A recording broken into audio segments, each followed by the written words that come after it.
Say again? Good afternoon. Thanks for coming back from lunch on time. This is pretty exciting for me because we've been writing about these two for a couple of years now. There's some people in this world who have a passion for improving our world with their energy and with their money. And these two men, the Budinger brothers, are perfect examples of what I call strategic philanthropy, which has been around for quite a while. I'm going to let you hear from them individually, but I think that Bill Budinger should start by talking about what strategic philanthropy is and how he's involved in Arizona. Well, actually, let me turn that over to my brother, Don. Okay. Don in Arizona. Well, this is how we go back and forth.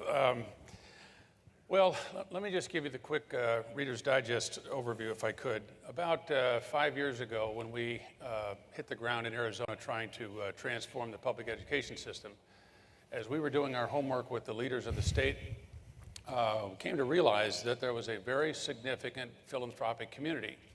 Matter of fact, the top 10 foundations in Arizona have a collective corpus of a little over $3 billion. So one of the things we began to realize as we worked with each other was that in addition to the missions each one of us had, we had a potential for a greater statewide contribution if we could figure out what that should be, and if we could enroll the business community and the education community and our political leadership in some grander vision. After about 2 years of kind of jockeying around to find a good position, we invited Richard Florida to come and speak to us. He had just written a book called The Rise of the Creative Class, which is a fascinating work on how wealth is created now in the 21st century.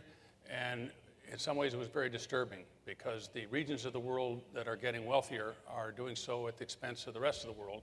So there's a greater, almost a bipolarization or a bifurcation of the wealth in the world, and it's true in the country.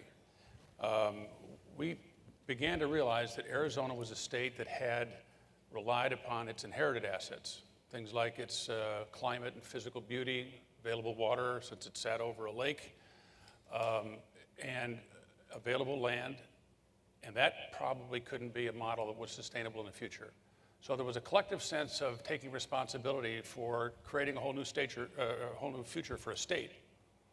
And we did one of our foundations conducted a study with the Patel Memorial Institute from Geneva, Switzerland, to take a look at what we ought to do.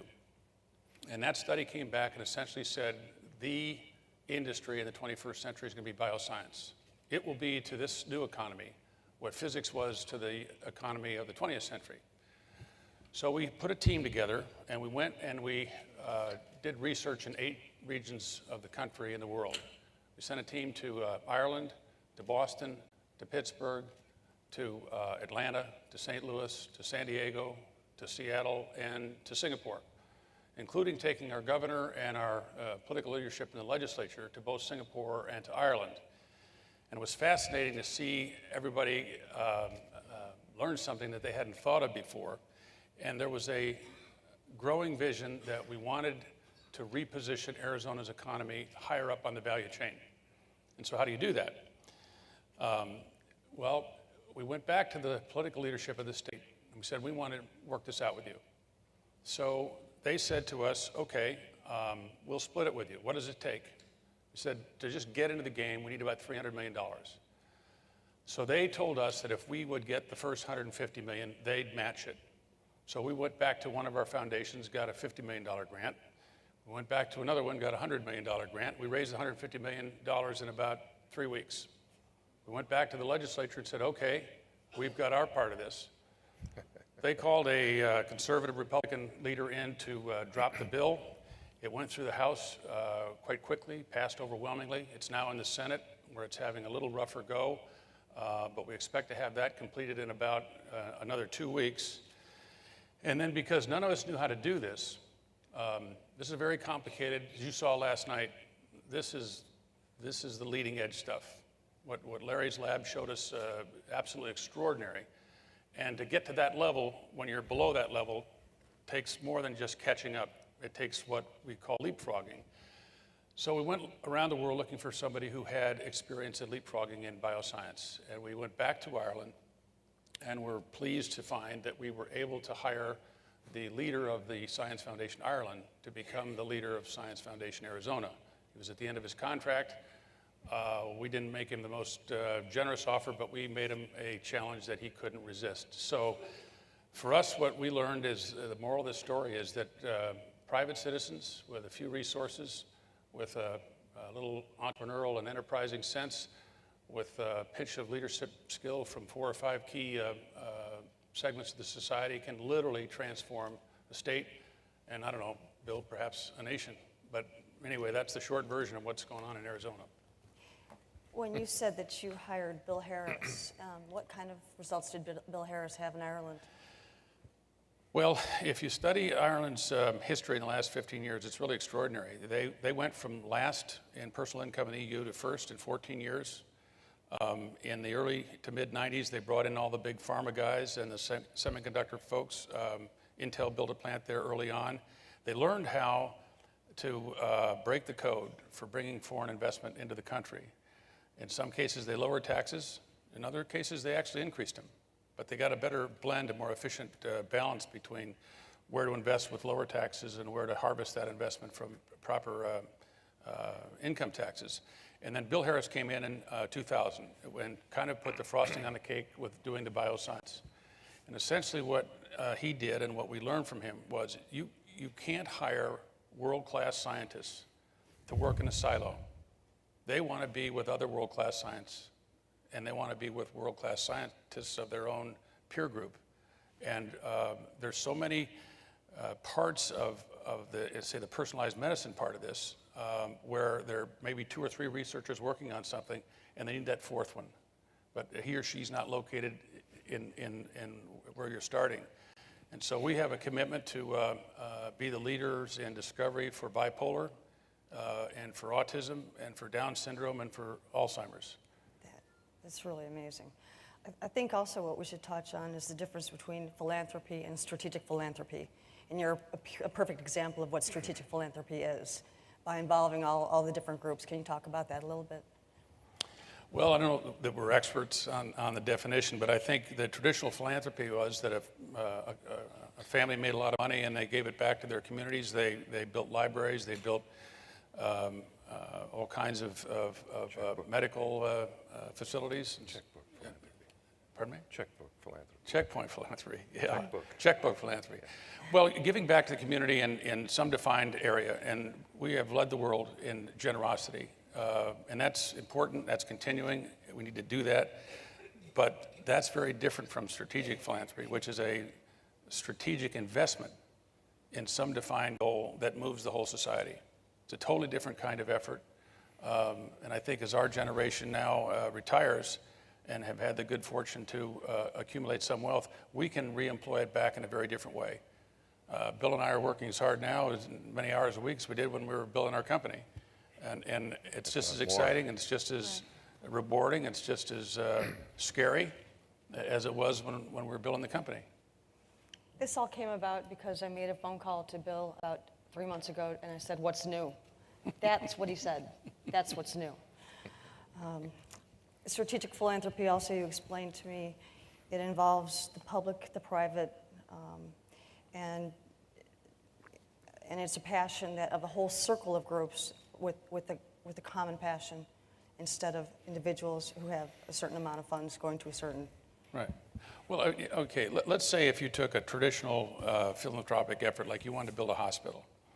That's wonderful, it's worthy, it's a certain defined effort. It's a totally different thing to say we want to cure a disease, or we want to build in a state or a region of the country a medical capability that's far greater than what the existing capability is. That requires the ability to get people at the table and to engage people in a effort that's larger than whatever they're doing. So I think that's the strategic part of strategic philanthropy, that it's one part leadership, it's one part motivation, it's one part the ability to assemble and engage and to supervise a range of tactical and strategic initiatives that a lot of people are involved in. And a lot of hard work. Yeah. The Budinger brothers also are the people who give us a sponsorship for the Thunderbird interns each year. So these guys just keep on giving and giving in all different areas for our world and for the future.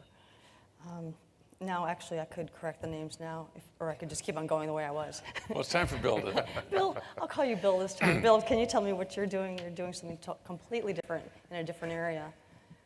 Well, we don't really do things completely different. We work together in a joint thing. And one thing I'd add to what Don said about strategic philanthropy is that the philanthropist stays involved, gets very directly involved, and even sometimes leads the particular project that's underway. And in the project that Don's talking about, he happens to be chairman of it. And so he's the guy who's going out and arranging all these visits and doing all these things and getting the governor to do this work. And if it weren't for that, I think if Don were just writing checks to other people hoping they would do it, I don't think it would work anywhere near as successfully. Right. And so strategic philanthropy, and the way Don practices it particularly, is much more effective. When we sold our company back at the turn of the century, that's a phrase that I'm still not used to. One of the things we did is we put most of the proceeds in a series of foundations, and we decided we really wanted to give back. We were raised in the Midwest where that was an important attribute.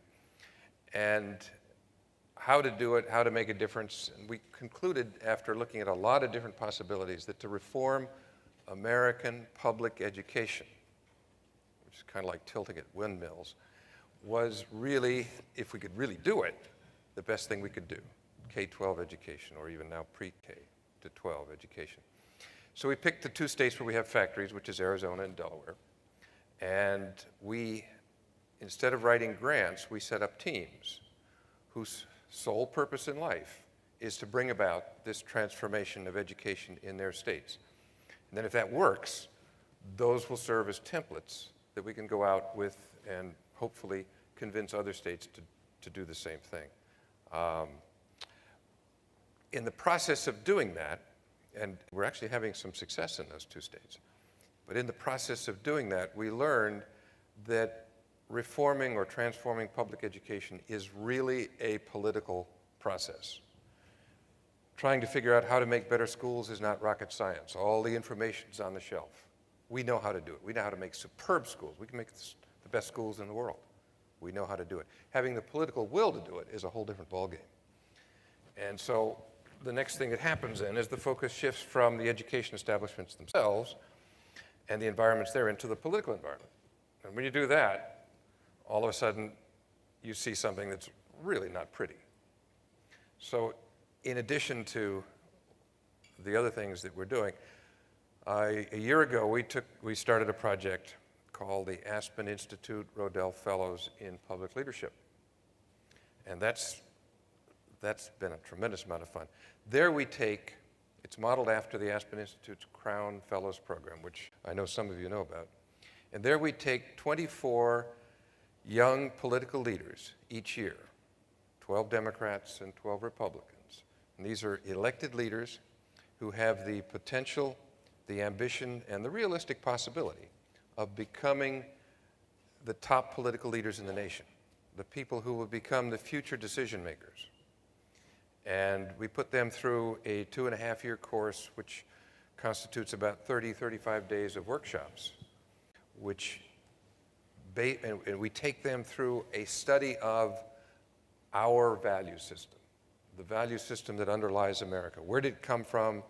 How old is it? And it's fantastically old. It's as old as history itself. But they learn these things, and for many of them, this is new information. The Aspen Institute. The Aspen Institute runs the program for us. And we're just now getting underway with the first class. The first class has its first meeting. And I'll share with you something fun that happened in the first class. Picture a room full of young Democrats and young Republicans who have been fighting each other.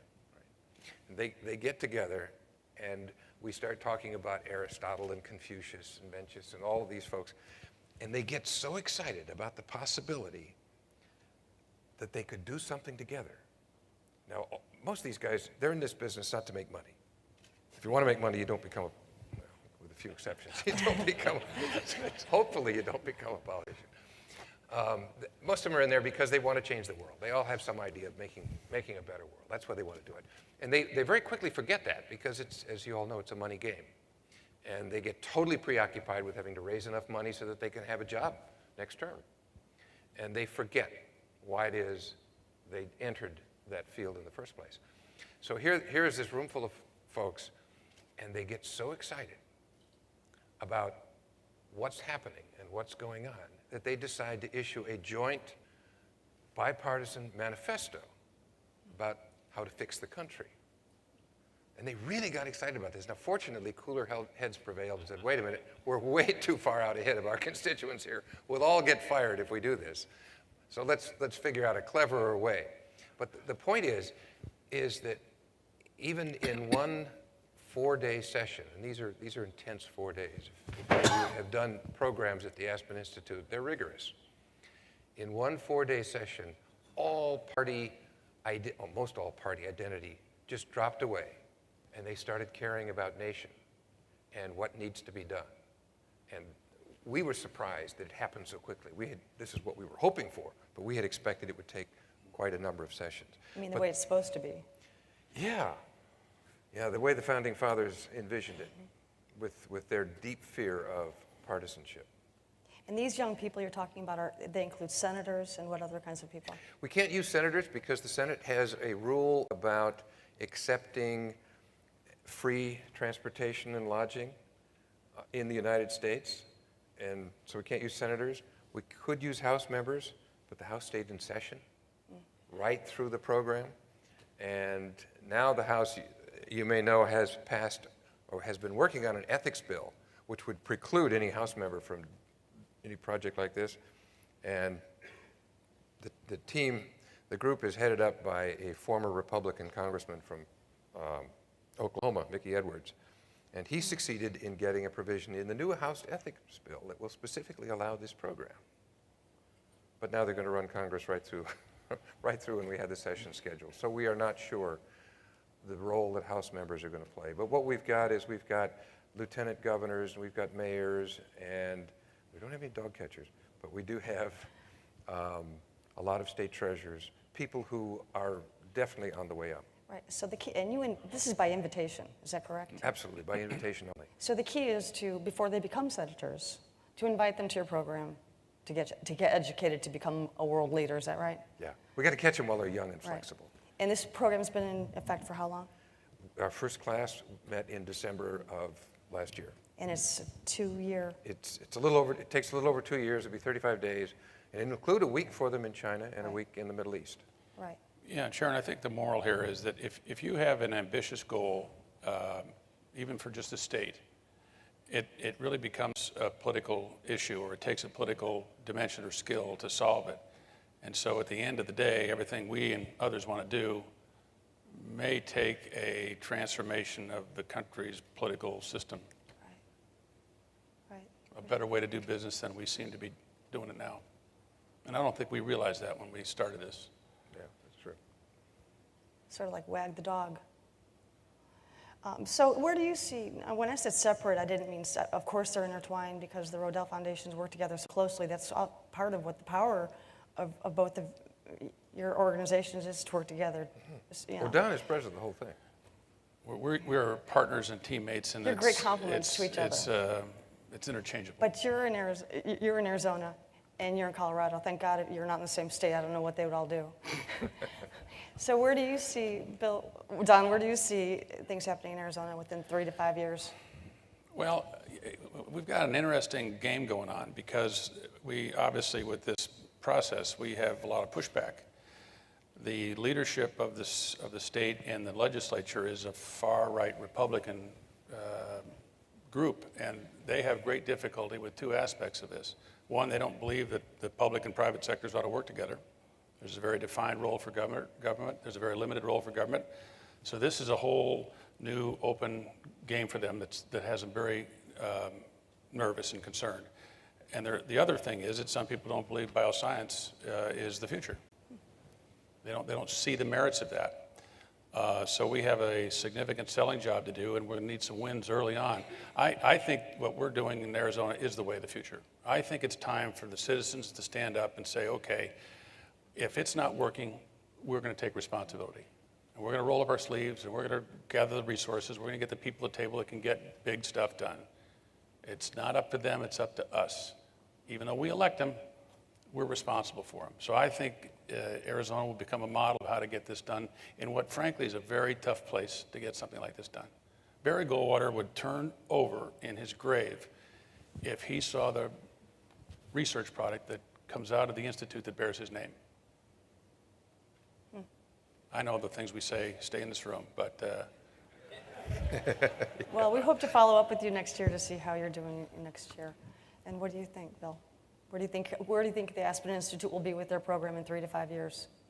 Do you think they'll be part of the government? That's not very hard at all. They will have totally changed the way the nation is governed. Republicans and Democrats will go to Congress, and as soon as they get there, they will drop their party affiliation. They will start working together for the good of the nation. Good. On that note. But that's the direction we're trying. You think that you're going to keep it at 12 and 12 for the near foreseeable future? Yeah. Unless we have a third party. Which you two could Which start. would make things interesting. Okay, well, I'd like to leave enough time for question and answer. If anybody has any questions, now would be a good time to go up to the microphone. If any of you plan to move to Arizona or Colorado. If you don't, I do. Part of how this whole thing started is interesting. You both tell me about your background, about how you actually started the Rodel Foundation to be able to be in a position to be giving back so much. Well, I think a couple things. Number one, we were both pretty young. We're still in our 50s when the company was sold, and we had a ingrained for our whole life kind of wiring to give back. And the question would be, where do you give back with the greatest impact? And I think it's the evidence is overwhelming that where you go is our public education system. And there's some very disturbing trends. Some people believe that the way to improve it is to give parents a chance to get out of it. And even though we like choice and we like competition in a very fundamental way, I think there's some strong currents of motivation to essentially get everybody into private schools. We believe that the public education system is the backbone of the country and has been for a long, long time. And we think that the responsibility to teach our kids belongs to all of us. Not just our kids as parents of our kids, but we as adults and we as citizens are responsible for all the kids in the system. So the way Bill and I are wired is we like to climb the mountain that's the steepest, and that was steep, and that's where we decided to work. To tell you an interesting story about Don. He lives in Arizona where there's mostly retired people whose kids are already raised and gone. And part of the problem with retired people is they don't want to give money to schools. Arizona has one of the lowest per capita student costs in the nation. And so Don goes out to the retired people and say, you know, we need to pass a bond issue. We need to absolutely raise how much money we spend per student. And they say, hey, no, we've already done it. We've raised our kids. We paid our dues. This is our golden years. And the last thing we want to do is be digging into our pocket to pay for raising somebody else's kids. I said, well, wait, excuse me. Do you ever plan to need a caregiver? Do you like to have your garbage hauled away? Do you like to have your garden taken care of? But think about your caregivers. Think about what happens when your house catches on fire and somebody comes to put it out. These are the people that you're paying for to raise now, so that when you finally check into a hospital or whatever, that you're cared for well by competent, well-trained people. And it changes their whole way of thinking. But what's amazing is they've never thought about that before. And by the way, what Bill's describing in this one town hall we had, at the end of, well, I started the meeting by saying how many people would like to have their taxes raised for any reason, no matter how meritorious. Not a hand went up in the whole room. We got through with this little exercise and a few other thoughts and stories, and half the hands went up. That they'd be willing to invest additionally in our young people's lives and in adding to the capacity of our schools and hiring great teachers.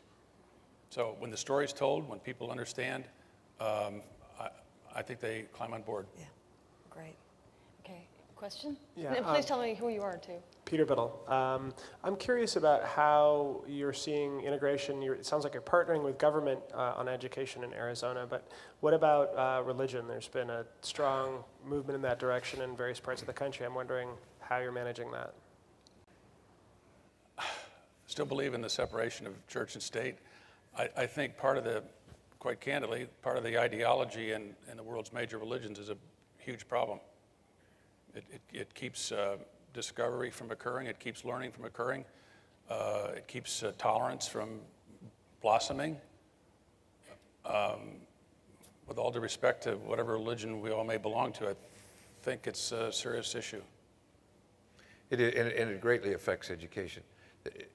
Don talked about or alluded to vouchers and charter schools, and we, as he said, we deeply believe that public education is a cornerstone of America's success in the past and will be in the future. But at the same time, it's a monopoly and it suffers from all the problems that a monopoly has that's been in place for a long time. In fact, some people say American public education would make the commissars proud because it is the ideal Eastern Bloc culture. And some competition is good. So some charter schools, and maybe under some circumstances, voucher programs are potentially very good. One of the problems that particularly voucher programs have had has been the fact that some religious groups have tried to use them to get funding for religious purposes, or at least that's the way they're perceived in the public. So religion's a big factor, and it's one that has to be handled very carefully. Hi, Quentin Stafford-Fraser from the UK. I'm not a political animal really, so this may be very simplistic, but one thing I noticed visiting here regularly during the last elections was just how bipartisan the country is, how, for an outsider, how much it seems to be very much split, very much adversarial, as compared to in the UK where we have two major parties, but we do have a third one. Which is unlikely to get elected perhaps, but it means that it's easier for voters to move in one direction or another without feeling they're giving up everything they or their family have ever stood for. You can at least move to the middle, right? Rather than having to go from one extreme to the other.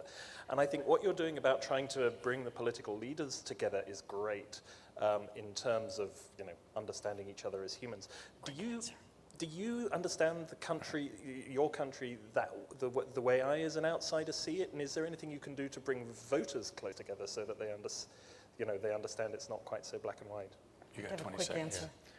If I understand your question right, one of the strange things that's happened in this country is that political parties in some ways have become like sports teams. People have a loyalty to the party that has nothing to do with what the party particularly believes in at the moment. And in 1964, when Barry Goldwater brought about a fundamental change in the Republican Party and basically tossed out the liberal wing, the Republican Party coalesced around a much more conservative philosophy than had been its former bigger tent.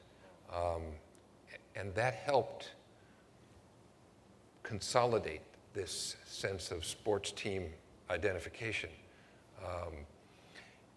How we reverse that, I'm not sure we really know the answer. All we can do at this point is hope for two things. One is that the excesses that have come from extremism will suddenly appear to everybody, like what happened with Joe McCarthy, where he had a tremendous following for a while, until one day one lawyer gets up and says, "Have you no shame?" And everybody goes, "Yeah, that's right." And it was a tipping point. And so many of us are hoping that we're at or approaching a tipping point where that partisanship will look as silly as it is. Thank you, gentlemen. Thank you. Look forward to following Sharon? you.